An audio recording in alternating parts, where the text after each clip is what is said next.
esta casa. Estamos listos para orar juntos.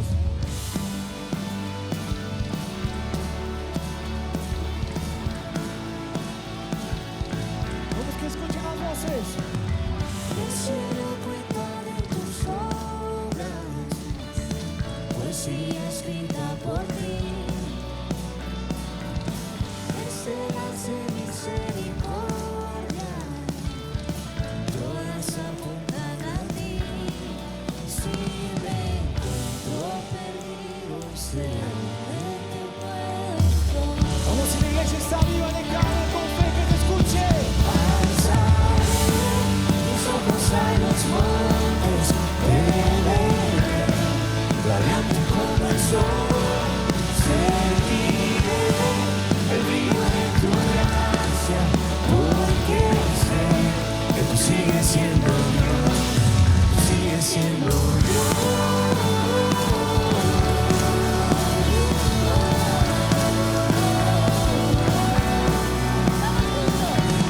Si cuidas de todas las aves, sé que me cuidas a mí. Ya nada puede separarme, dependo de ti. Si me encuentro perdido, sé que te puedo encontrar. Alzaré mis ojos a los montes, te veré, radiante como el sol, seguiré el brillo de tu gracia, porque sé que tú sigues siendo Dios, tú sigues siendo Dios. Vamos a ir a la iglesia.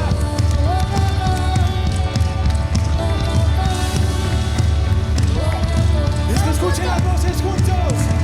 ¿De dónde viene mi socorro? Dice. Mi ayuda viene de ti. Amén. ¿Quién sana corazones rotos? Mi ayuda viene de ti. ¿De dónde viene?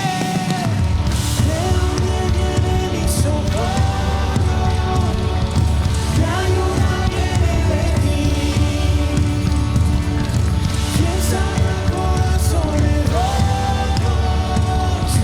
Mi ayuda viene de ti.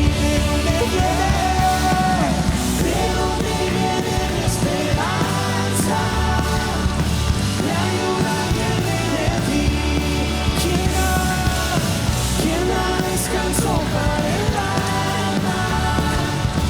Mi ayuda viene de ti. Y alzaré mis manos a los cielos, te veré, orando mi favor. Seguiré tomado de tu mano, porque sé que tú sigues siendo Dios, tú sigues siendo Dios.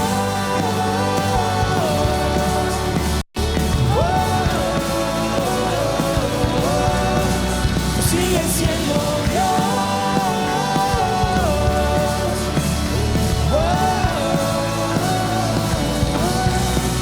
Y si me encuentro perdido, siempre te puedo encontrar.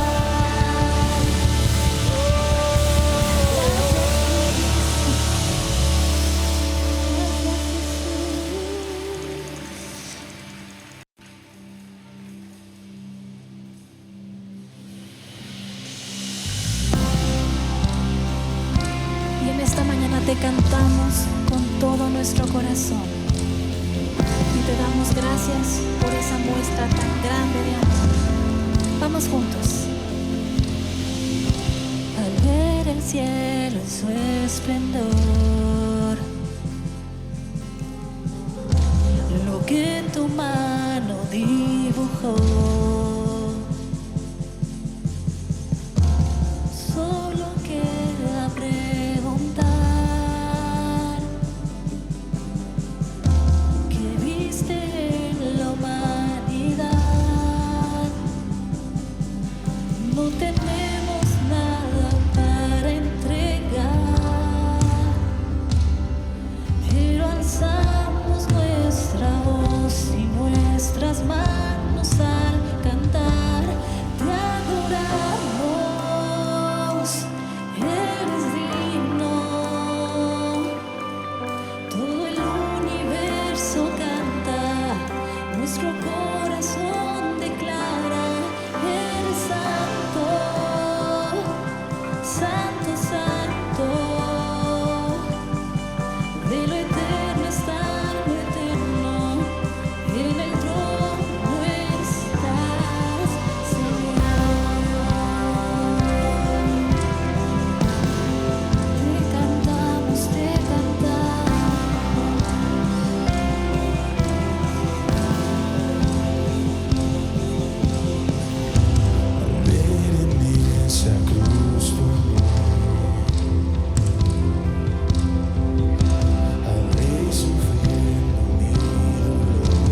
¿Cómo están, familia? Espero todos bien. Qué gusto verlos. Gracias. Vamos a seguir celebrando lo que nuestro Dios ha hecho en medio de nosotros, ¿sí o no? ¿Cuántos disfrutaron el domingo pasado de 16 años de esta hermosa iglesia? ¿Cuántos siguen de fiesta? Espero lo hayan disfrutado. Yo sé que para muchos de nosotros fue un momento para recordar la fidelidad de nuestro Dios. Y sí, mis papás están contentísimos con la nueva nieta y nosotros obviamente también, nuestra nueva sobrina. Y estaba pensando acerca de este domingo y lo que Dios tiene para nosotros hoy, y en muchas maneras quisiera simplemente abordar muchos de los temas que venimos escuchando ya el domingo anterior. ¿Cuántos saben que en esta casa parte de nuestras fundamentos o bases son estas tres palabras que se encuentran en la visión de la casa, que son que permanecemos en su palabra? ¿Se acuerdan? Pueblo y presencia. Y estas tres palabras, como nuestro pastor nos ha enseñado por años ya, vienen de Hechos 2:42 y la primera iglesia, y cómo permaneciendo en esto nos parecemos a la iglesia que Jesús tenía en su corazón. Y eso lo escuchamos el domingo anterior. Te animo a escuchar el mensaje que dio nuestro pastor Marcos si no lo has hecho, porque el día de hoy simplemente me gustaría explorar un ángulo de esto que creo que puede ser útil para tu vida y para los tuyos. Entonces vamos a leer Hechos 2:42 y se dedicaban continuamente a las enseñanzas de los apóstoles, a la comunión, al partimiento del pan y a la oración. ¿Y cuántos sabemos que para toda acción hay una reacción? Es una ley de la física, es una ley de la vida. Y yo me acuerdo que de niño mi madre nos enseñaba que el enemigo, me decía mi mamá, el diablo es un copión, no es original. Y desde pequeños la creatividad era algo que se fomentaba en nuestra casa, era algo que nos apasionaba a mí, a mi hermana. Después que llegó mi hermano Kevin, que él heredó una dosis de creatividad exagerada también. Y la creatividad era parte de la casa, y mi mamá nos decía que esa es una cualidad que Dios tiene, la de crear, y Él es original, pero que el enemigo solo puede copiar, solo puede emular. Y es cierto, en la historia bíblica vemos que mientras que Dios propone, provee, crea de en medio de la nada, del caos, trae orden, el enemigo lo que hace es que simplemente copia lo que Dios hace y lo desvirtúa. De hecho, ni siquiera puede copiarlo bien, porque todo lo hace peor, pero el enemigo copia. Es decir, el enemigo reacciona a las acciones de Dios. Y para toda cosa buena que Dios hace, el enemigo viene y trata de desvirtuarlo. Y hablando de este tema que es nuestra visión central de palabra, pueblo y presencia, creo que hay cosas que tú y yo podemos aprender. Cómo evitar ciertas trampas del enemigo en cuanto a permanecer en su palabra, en su pueblo y en su presencia. Porque si tú y yo iniciamos en este recorrido de permanencia, el enemigo va a tratar de desviarnos. Y para cada una de estas propuestas el enemigo trae una trampa. Así que he titulado este mensaje Las tres trampas. Y pasa en la vida diaria, ¿no? Si para toda acción hay una reacción, si tú y yo hacemos una cosa, vamos a ver las consecuencias, ya sean buenas o malas, de dicha acción. Y eso es parte de crecer, aprender que hay consecuencias. Si yo saco la basura, o mejor dicho, si yo no saco la basura, va a haber consecuencias de mi amada esposa que está aquí enfrente. Y como la amo, para mi acción o falta de acción va a haber una reacción. Si mis hijos hacen, que los amo con todo mi corazón, si mis hijos hacen algo que no está bien, va a haber una reacción de mi parte y voy a tener que disciplinar en amor, sí, aunque me hagas esa cara. Para toda acción hay una reacción. Y cuando tú y yo decidimos permanecer en su palabra, en su pueblo y en su presencia, tenemos que estar alertas de las trampas que el enemigo va a traer para desviarnos de hacer justamente eso. Entonces, si me acompañas, como no, oramos y entramos al tema. Señor Jesús, te damos gracias primero que nada por tu presencia en medio de nosotros, porque tú estás cerca de los que te buscan y hoy queremos estar cerca de ti. Gracias por tu palabra, que es el único lugar donde hallamos vida y palabras de vida. Y te damos gracias por el pueblo, por la comunidad de la cual nos has hecho parte, y te pedimos que podamos hoy navegar y aprender a seguir navegando este gran propósito en el cual nos has injertado, para que podamos no solamente empezar bien, sino terminar bien, en el nombre de Jesús. Y todos decimos amén. La batalla que todos luchamos en nuestra vida sucede en la mente. Ahí es donde el enemigo empieza a traer y sembrar confusión, mentira, división. Y lo vemos claramente en 2 Corintios 10, versos 3 al 5. Dice: pues aunque andamos en la carne, no luchamos según la carne. Lo que nos está diciendo el apóstol Pablo acá es que aunque vivimos una vida terrenal, física, natural, no luchamos solo en las fuerzas naturales. No luchamos, no es nomás de echarle ganas y ya, no es de hacer las cosas en mis fuerzas y ya, no, dice, porque las armas de nuestra contienda, dice, no son carnales, sino poderosas en Dios para la destrucción de fortalezas, destruyendo especulaciones y todo razonamiento altivo que se levanta en contra del conocimiento de Dios, y poniendo todo pensamiento en cautiverio a la obediencia de Cristo.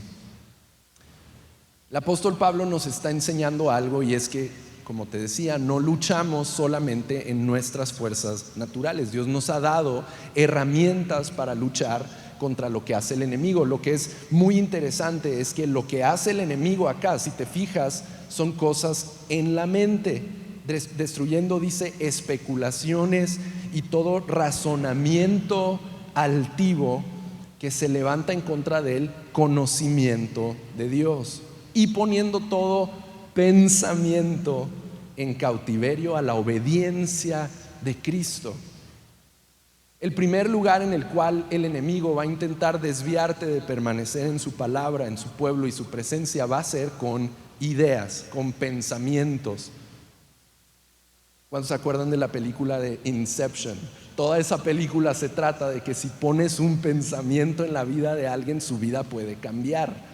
Y es ciencia ficción, y no la estoy recomendando porque es la iglesia y aquí no la recomendamos, todas esas cosas paganas, pero está increíble si alguien la quiere ver. Y al final nos damos cuenta, no por la película, sino por la vida diaria y mostrado en la palabra, que nuestros pensamientos importan. La manera en la que pensamos es importante, y escuchar y nutrir nuestra mente de Cristo Jesús, como nos dice la Escritura, tenemos la mente de Cristo. Cuando pensamos como Él nos inspira a pensar, nos podemos proteger de todas estas trampas que el enemigo quiere traer, primero que nada empezando por nuestra mente. Así que estas 3 trampas, cada una para cada parte de nuestra visión. Primero, va a atentar contra permanecer en su palabra. Él va a atentar en contra que tú y yo permanezcamos en su pueblo y en su presencia. Así que la primera trampa que yo veo acá, la que atenta contra permanecer en su palabra, es la siguiente, y es la mentira que dice: mi opinión es la verdad. Mi opinión es la verdad. Esto va directamente en contra de creer que la palabra de Dios es la autoridad suprema en nuestras vidas. Y esta trampa no es nueva, esto no es algo nuevo que hace el enemigo. Esto es lo primero que vino a hacer en el jardín del Edén. Llegó con Eva, llegó con Adán y los convenció y cuestionó si Dios acaso había dicho lo que había dicho, y torció las palabras de Dios. El diablo no es original, es un copión. Lo único que hace es tratar de cuestionar, torcer la palabra de Dios. Y lo que viene a seguir haciendo día con día en todo el mundo es tratar de sembrar duda y discordia ante la palabra de Dios. Y tú y yo somos, bueno, yo diría, yo soy presa fácil para esto. Todos somos presas fáciles en el sentido de que valoramos mucho nuestra propia opinión, y esto lo hemos hecho desde el jardín del Edén. El primer error que cometieron Adán y Eva fue no solo escuchar una voz contraria a la de Dios, pero dudar de la palabra de Dios, dudar de lo confiable, de la fidelidad de la palabra de Dios, de la autoridad de la palabra de Dios. En Jueces 21, versículo 25, leemos una etapa en el pueblo de Israel donde dice: cada uno hacía lo que bien le parecía. Y es por muchos considerada una de las eras más caóticas de la historia del Israel antiguo, donde no había una clara dirección, donde no había visión. Dice también la palabra que donde no hay visión, el pueblo perece. Y la manera de tener visión, de tener claridad, la manera de tener dirección en nuestras vidas es la palabra de Dios, porque no seguimos a un hombre, seguimos a el que no cambia, al que es fiel hoy y siempre, al que nunca miente ni puede mentir, a nuestro Dios. ¿Cuántos dan gracias por eso? Que tenemos un Dios fiel y podemos confiar en su palabra. Y hoy día celebramos mucho el que alguien sea aferrado a sus convicciones, pero convicciones son una cosa, opiniones son otra. Mucha gente dice: no, es que es muy aferrada a sus convicciones, y realmente solo es que es aferrada a sus opiniones. Y cuando tú y yo ponemos nuestra opinión por encima de la palabra de Dios, caemos en la trampa más vieja que el enemigo ha usado en nuestra contra. Y eso nos impide vivir permaneciendo en su palabra. Fue la primera mentira en el Edén. Primera mentira en el Edén que después Jesús vino a vencer. Cuando el enemigo viene a tentarlo a él, el segundo Adán, el nuevo fundador de la nueva humanidad, Jesús, el primero entre la resurrección, el Hijo de Dios, el verdadero y segundo Adán, cuando es tentado, el enemigo lo trata de tentar, y Jesús, ¿qué le dice? Escrito está: no solo de pan vivirá el hombre, sino de todo lo que sale de la boca de Dios, de la palabra de Dios. Entonces te animo a que en tu vida hagas una prioridad tener la dirección de Dios como la autoridad máxima, porque muchos, cuando nos encontramos con una situación en nuestra vida que no sabemos qué hacer, lo primero que nos preguntamos es: ¿qué pienso al respecto? ¿Y qué sientes? Y le preguntamos al amigo, a la amiga que está en medio de un problema: oye, ¿qué piensas? ¿Qué vas a hacer? ¿Qué has pensado? Pero lo primero que nos debemos de preguntar es: ¿qué dice Dios acerca de esto? Amén. Cuando lo primero que nos preguntamos es ¿qué dice Dios? Y vamos a la riqueza de su palabra y nos adentramos en lo que Él dijo, cuando hacemos su palabra la autoridad, amigos, nos vamos a ahorrar un sinfín de dolores de cabeza, de consecuencias, porque para toda acción hay una reacción. Y si vivimos la vida poniendo nuestra opinión por encima de su palabra, nos vamos a encontrar con las consecuencias de eso. Pero yo creo que acá estamos un grupo de personas que vamos a permanecer en su palabra, en el nombre de Jesús. ¿Cuántos lo creen? Y ese es nuestro norte, esa es nuestra dirección. Y como Jesús venció a las trampas del enemigo en las tentaciones del desierto, tú y yo hoy somos el cuerpo de Cristo, y se nos ha sido dada la mente de Cristo. Porque Él venció, tú y yo podemos vencer. No estamos sin esperanza, no estamos a la deriva, tenemos a su Espíritu en nosotros, y en el nombre de Jesús lo vamos a lograr. Amén. El siguiente punto, que es la segunda trampa que trae el enemigo, y en este caso sería atentando contra permanecer en su pueblo, es el siguiente. Y es la mentira que dice: puedo hacerlo solo. Yo puedo solo. Y cuando a un bebé que va creciendo le quieren enseñar a hacer ciertas cosas, hay un momento en donde los bebés ya poquito más grandes empiezan a decir: no, yo puedo solo. Y generalmente cuando dicen eso todavía no pueden solos, ¿sí o no? Yo puedo solo, y pum, pasa algo. Y es tierno, pero no es tan tierno cuando nos pasa a los adultos, y no hablando de los errores de la vida diaria, sino en nuestra vida espiritual. Deja de ser tierno cuando se trata de que Jesús nos está invitando a una vida que no es a solas, nos está invitando a la vida en comunidad, nos está invitando a la belleza de vivir en el pacto de su iglesia, en la comunidad, siendo parte del cuerpo de Cristo, y donde seguimos muchas veces diciendo: no, yo puedo solo. Porque cuando las cosas van bien es más cómodo ir solo y no depender de otros ni llevar el peso de otros, es más cómodo. Pero ¿qué de cuando las cosas no van bien y ahí no hay nadie para cargar el peso contigo? En Eclesiastés 4 verso 10 dice: ay del que está solo y cae, porque no tiene quien lo levante. Que en esta casa, y empezando por mí, mi oración es: Dios, no me dejes caer en la trampa, creerme la mentira de que puedo solo. Porque si ponemos su palabra como autoridad, este siguiente paso va a ser obediencia también, de no recorrer el camino a solas. Y hay este dicho muy famoso, no sé quién lo habrá dicho primero, pero es: si quieres ir rápido, ve solo, pero si quieres ir lejos, ve acompañado. Y hoy día es normal ver que muchas cosas empiezan bien, pero ¿cuántos saben que nuestra meta no es empezar bien? Nuestra meta es terminar bien.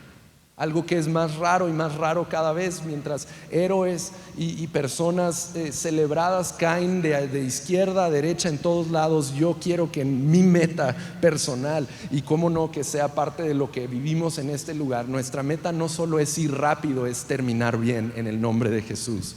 Escuchar en ese día: bien hecho, buen siervo fiel, sobre poco fuiste fiel y sobre mucho te pondré. ¿Por qué? Porque terminamos bien la carrera.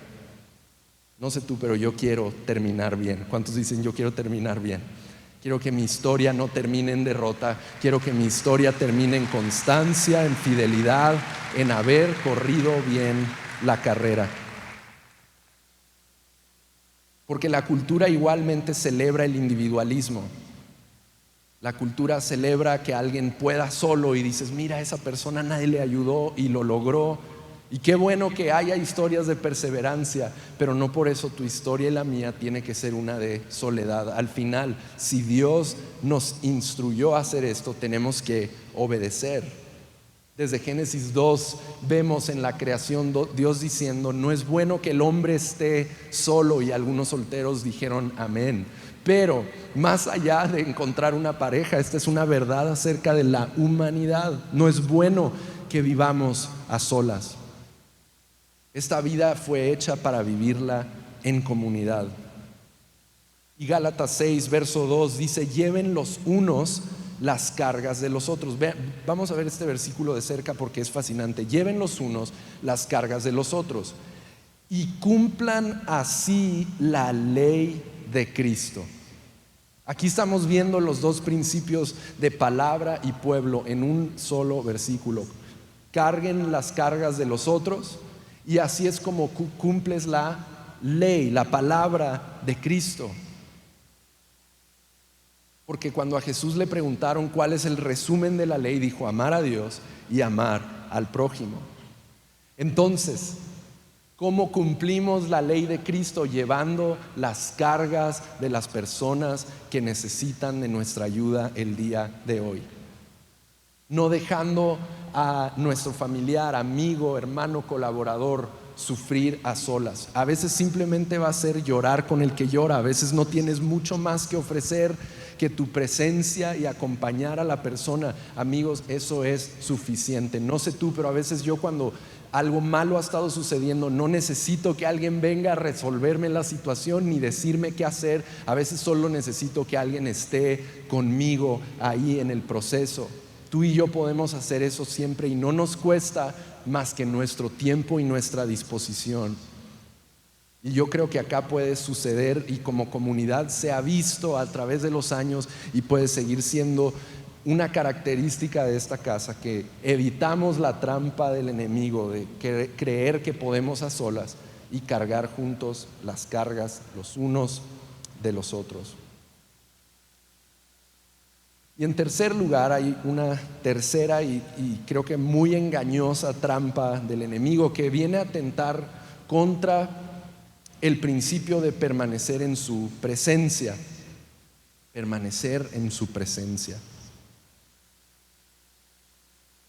Digo que es la más engañosa porque a los mejores les ha pasado que caen en esta trampa, incluso a los discípulos de Jesús, a los más cercanos. A Pedro le pasó.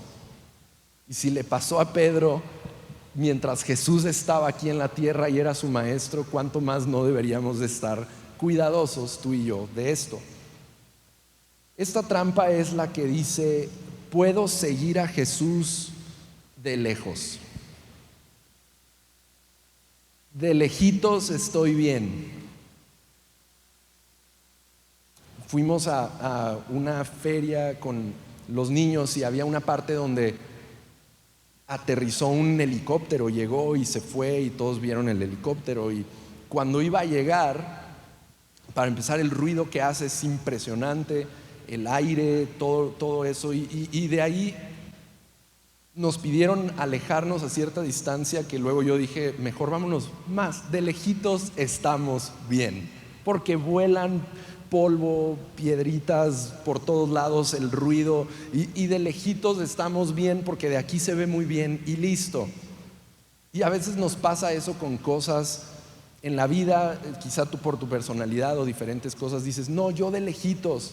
Te va a ir a saludar a alguien en la entrada y tú te vas al otro lado y dices, no, de lejitos yo estoy bien. La iglesia es yo y Dios. Y yo no, que nadie me salude, yo aquí estoy bien. Y ves a algunos que viven su vida de fe de una manera que para ti dices, es demasiado, dices que fanáticos, o no sé, yo de lejitos estoy bien, yo y Dios podemos. Se conecta obviamente mucho con el punto anterior, pero Pedro, en las horas más críticas de la vida de Jesús, que era el día antes de ser crucificado, ya había sido arrestado. Lo llevan preso los enemigos de Jesús, y Pedro, leemos en Lucas 22, verso 54, dice: Pedro le seguía de lejos. Seguirle de lejos lo llevó a una serie de decisiones, un ciclo vicioso donde se fue hundiendo en las horas que seguían. Primero lo siguió de lejos, luego justamente los enemigos de Jesús encendieron fuego en la noche para calentarse, y dice que Pedro fue a calentarse a la fogata de los enemigos de Jesús. Porque cuando estás lejos de Jesús no sientes su calor, y cualquier fuego se vuelve atractivo. Y está calentándose ahí, y le empiezan a preguntar que si él es seguidor de Jesús, y ahí es la famosa escena donde Pedro niega a Jesús no una, no dos, sino 3 veces. Porque la distancia crea menosprecio y distorsión de perspectiva.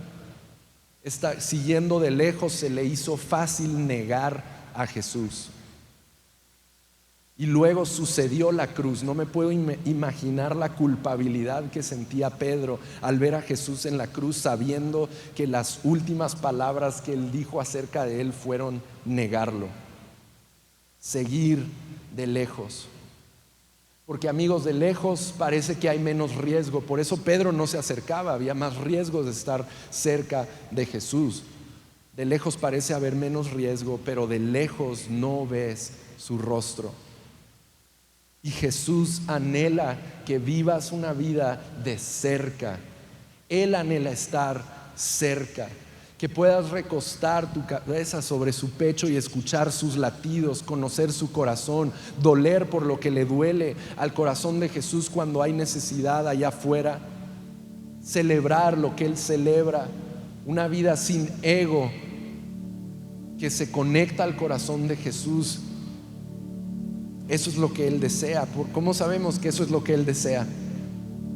Porque aún después de todas estas cosas que hizo Pedro, siguiéndole de lejos, cuando Jesús resucitó, lo encuentra a la orilla del lago y Pedro tiene un encuentro con Jesús una vez más, donde lo invita otra vez a la vida de cercanía.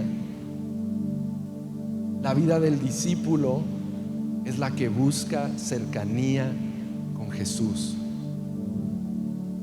No es la del que nunca se equivoca. Nuestro pastor ha enseñado en muchas ocasiones, me acuerdo, de que las ovejas no es que no se ensucian, es que cuando se ensucian tienen la tendencia de limpiarse y salir del lodo, mientras que hay otros animales que no les encanta el lodo. La diferencia no es si nos vamos a ensuciar en el camino o cometer errores. La diferencia es cuál es ahora nuestro anhelo más grande: el error, el lodo, o salir de él siempre. Y Jesús invita a Pedro una vez más a vivir cercano a él, y en la orilla del lago le prepara a él una fogata, le da de desayunar, le da una vez más esa comunión con él. Le prepara pescado y lo reinstituye en su llamado, en su propósito, recordándonos que no hay error que te desconecte de los planes de Dios, siempre y cuando vuelvas corriendo al corazón del Padre. Volver a Él. Porque una de las mentiras y trampas que usa el enemigo para que no vivamos en su presencia no solo es que podemos seguir de lejos. La otra mentira es la que ya no puedes o ya no mereces seguirlo por los errores que has cometido. Pero la condición, única condición que Jesús pone para seguirlo es que lo sigas, que estés ahí, que estés cerca, que cuando tropiezas te levantes y sigas persiguiendo su corazón.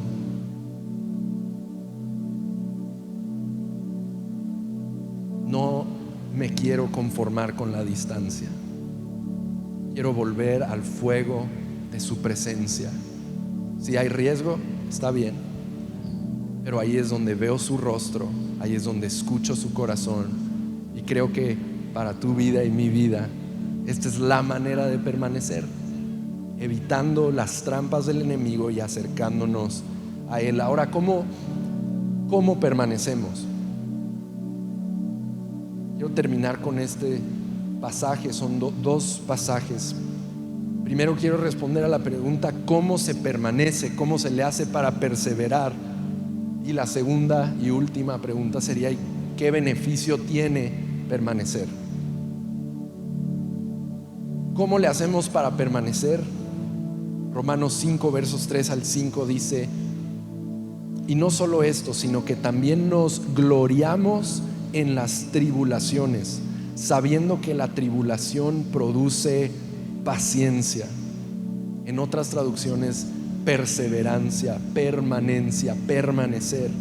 La tribulación, los problemas producen permanencia. Eso es una locura, dice. Y la paciencia, carácter probado. Y el carácter probado, esperanza. Y la esperanza no desilusiona, porque el amor de Dios ha sido derramado en nuestros corazones por medio del Espíritu Santo que nos fue dado. Necesita haber un cambio de perspectiva en cómo vemos los problemas. Para empezar, es natural y está bien, y creo que todos seguiremos evitando los problemas que se pueden evitar. Eso es normal. Pero cuando llegan los problemas y las tribulaciones, dice el apóstol Pablo que nos gloriamos en las tribulaciones. Decimos: Dios, gracias. No decimos gracias, Dios, por el problema. No, pero ahora entendemos que al atravesar dificultades se va a generar resiliencia, permanencia, paciencia. Puedo permanecer mejor después de ese problema que atravesé, porque ahora Dios forjó algo en mí. Entonces el siguiente problema inevitable que llegue a la vida, digo, gracias Dios, porque vas a formar más paciencia y voy a poder permanecer. No solo eso, dice carácter probado y esperanza que no desilusiona, porque el Espíritu Santo está en nuestros corazones. La presencia de Dios va con nosotros. Te animo a cambiar la perspectiva detrás de los problemas que vienen a la vida. Ahora decimos, Dios, gracias porque vas a formar algo nuevo en mí. Y de esa manera, esa repetición de resistencia y resiliencia forma en nosotros un corazón que permanece. ¿Y cuál es el beneficio de permanecer? La semana pasada recordamos este verso en Juan 15, verso 5. Dice, yo soy la vid, ustedes los sarmientos, es decir, las ramas que se injertan a la vid. Dice, el que permanece en mí y yo en él, ese da mucho fruto, porque separados de mí nada pueden hacer. Y por eso permanecemos, porque en él podemos dar mucho fruto. Amigos, Dios no está peleado con que des fruto. Al contrario, desde que Dios creó al humano, dijo, sean fructíferos y multiplíquense. Es el enemigo y las trampas del enemigo y la consecuencia de nuestro pecado la que convierte a algo que tenía vida en algo árido y muerto. Pero nuestro Dios y Jesús entra a la ecuación y tenemos en Él y por su Espíritu, cuando vivimos permaneciendo en Él, en su palabra, en su pueblo, en su presencia, podemos y debemos dar mucho fruto. El jardín de tus sueños tiene que volver a florecer cuando entras y permaneces en Él. Tu familia, tus planes, tus proyectos, lo que antes estaba muerto, tenemos la promesa de la resurrección. Resucita lo que había muerto cuando tú y yo estamos plantados en Él. ¿Cuántos lo creen? No sé si alguien lo cree en este día, que en Él hay mucho fruto para aquellos que permanecen. No es fácil, en ningún lugar nos promete que es fácil permanecer, pero sí nos promete que Él estará con nosotros siempre. Y amigos, no sé tú, no sé, pero al menos yo prefiero saber que Él va a estar conmigo siempre a que Él me dijera, vas a ir, va a ser fácil, pero yo no voy contigo. No, gracias, que sea como tiene que ser, con que tú estés conmigo, Jesús. Así sé que permaneciendo en ti y tú en mí habrá mucho fruto.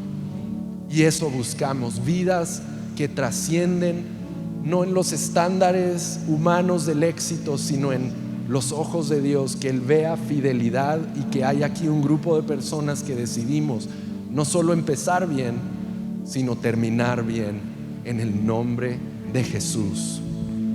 ¿Cuántos lo creen? Amén.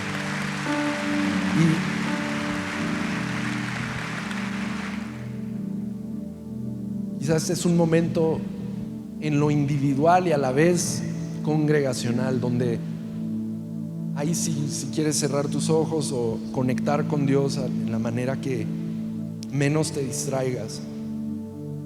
Pero quizás este es un día de compromiso para algunos, de recompromiso. Quizás no es con una de estas cosas o con todas o con solo una, que has caído en una de estas trampas de creer que tu opinión está por encima de la palabra de Dios, y quizá crees que la palabra es la autoridad, pero al final has vivido como si tu opinión fuera la realidad y la verdad absoluta. Y es un momento de recomprometerte con la autoridad de Dios y su palabra. Quizá es un momento de el recompromiso con su pueblo, con conectar, con vivir una vida a brazos abiertos que carga las cargas de otros. O quizá este es un momento de un recompromiso con su presencia, con seguirlo no de lejos sino de cerca. Y ahí con ojos cerrados, cómo no, cada quien hacemos la oración que tengamos que hacer. Padre, ayúdanos a no caer en las trampas del enemigo, para poder ser discípulos tuyos que permanecen en tu palabra, que saben que lo que tú dices es cierto, es verdad, es fiel y no nos defrauda. Que sea el norte y la autoridad de nuestras vidas tu palabra, que podamos permanecer en comunidad, en tu pueblo, reconociendo que no podemos solos y que tú diseñaste esta vida para ser vivida en comunidad, y que por último no caigamos en la trampa de que seguirte de lejos nos va a llevar lejos. Acércanos una vez más a tu corazón y te damos gracias porque nos vuelves a recibir una y otra vez, nos recibes en tu abrazo. Te damos gracias y creemos que vas a formar en nosotros esa paciencia, resiliencia y perseverancia para ver en nuestras vidas mucho fruto. Lo creemos para cada persona acá. Que vamos a poder vivir mucho fruto en cada iniciativa que viene de tu corazón, como familias, como individuos, negocios hoy aquí representados, como ciudad. Que vamos a poder ver mucho fruto en la medida en la que permanecemos en ti. Todo sea para tu gloria, Cristo Jesús, y en tu nombre oramos, Jesús, y todos decimos amén.